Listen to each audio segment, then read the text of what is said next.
മലയാളത്തിന്റെ പ്രിയ സംവിധായകൻ ലോഹിതദാസ് ഓർമ്മയായിട്ട് ഒരു വ്യാഴവട്ടക്കാലം പൂർത്തിയാകുന്നു.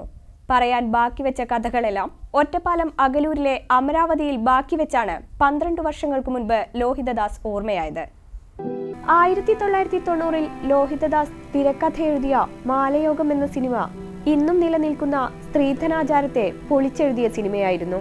ഈ 21ാം നൂറ്റാണ്ടിലും പല കുടുംബങ്ങളുടെയും സമാധാനമില്ലാതാക്കിയ സ്ത്രീധനം 30 വർഷങ്ങൾക്ക് മുൻപ് തന്നെ അദ്ദേഹത്തിന്റെ വിഷയമായിരുന്നെന്ന് ഭാര്യ സിന്ധു മലബാർ ന്യൂസിനോട് പറഞ്ഞു. അല്ല, മാലയോഗ സിനിമയിൽ പറഞ്ഞു, അത് 30 വർഷം മുൻപ് പറഞ്ഞു. അതെ, ഞാൻ എൻ്റെ മോൻ്റെ കല്യാണത്തിന് അല്ല, ഇപ്പൊ അമ്മമാരുണ്ട്, ഒന്നും വേണ്ടെന്ന് പറയും. വന്നിട്ട് പെൺകുട്ടി കൊണ്ടുവരുന്നത് മുഴുവനും വാങ്ങിച്ചു കെട്ടി അവർ അമ്മയുടെ ലോക്കറിൽ കൊണ്ടുവയ്ക്കും. ഏതെങ്കിലും അമ്മമാർ ചോദിച്ചിട്ടുണ്ടോ, മക്കളെ ഇത്രയും സ്വർണ്ണമൊക്കെ തന്നിട്ടുണ്ടല്ലോ, ഇത് വല്ല കടോ ലോണൊക്കെ എടുത്തിട്ടാണോ, ബുദ്ധിമുട്ടുണ്ടോ, അങ്ങനെയാണെങ്കിൽ ഇത് തിരിച്ചു കൊണ്ട് കൊടുക്ക്, അവർ കഷ്ടപ്പെടാൻ ഏതെങ്കിലും അമ്മമാരോട് പറഞ്ഞിട്ടുണ്ടോ? ലോഹിതദാസിന്റെ മരണശേഷം കുടുംബാംഗങ്ങളെ സിനിമാ ലോകം തഴഞ്ഞെന്ന് ആരോപണങ്ങൾ ഉയർന്നപ്പോഴും ഇവർക്ക് ആരോടും പരിഭവമില്ല. സിനിമാ രംഗത്ത് നിന്ന് അങ്ങനെ ആരും വിളിക്കാറില്ല. പക്ഷെ പ്രേക്ഷകർക്ക് വേണ്ടിയിട്ടാണ് സിനിമ ചെയ്തത്. സാറിന് പ്രതിബദ്ധത സമൂഹത്തോടാണ്. സാറിന്റെ രാഷ്ട്രീയമാണ് സാറിന്റെ സിനിമകളിലൂടെ പറഞ്ഞത്.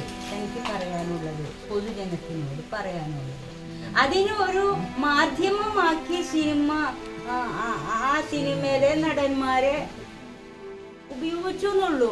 അല്ലാണ്ട് അവര് എന്നും എന്നെ വിളിക്കണമെന്നോ വന്നണം നോക്കണമെന്നോ ഒന്നും അതിലെനിക്ക് ഒരു ആഗ്രഹവും ഇല്ല, പരാതിയും ഇല്ല, പരിഭവവും ഇല്ല, ഒന്നുമില്ല. ലോഹിതദാസിന്റെ ഓർമ്മകളെ കണ്ണീരോടെയല്ലാതെ ഭാര്യ സിന്ധുവിന് ഓർക്കാൻ കഴിയുന്നില്ല. അന്നൊരു മഴക്കാലത്താണ് ലോഹിതദാസ് ഓർമ്മയായത്. ആ ഓർമ്മകൾ ഒരു വ്യാഴവട്ടക്കാലം പൂർത്തിയാക്കുമ്പോഴും അമരാവതിയിൽ മഴ പെയ്യുന്നുണ്ട്. തനിയാവർത്തനം മുതൽ നിവേദ്യം വരെ 40ഓളം സിനിമകൾ. ഈ സിനിമകൾ തന്നെയാണ് ലോഹിതദാസിന്റെ ഓർമ്മകളും.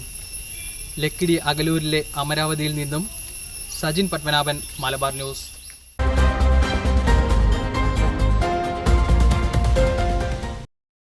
ദുബായ് ഗോൾഡ് ആൻഡ് ഡയമണ്ട്സ് നൽകുന്നു ഏറ്റവും മികച്ച ഡിസൈൻസ്, ഏറ്റവും മികച്ച ഫിനിഷിംഗിൽ, ഏറ്റവും മികച്ച നിരക്കിൽ. Dubai gold and diamonds, bypass road, Perinthalmanna.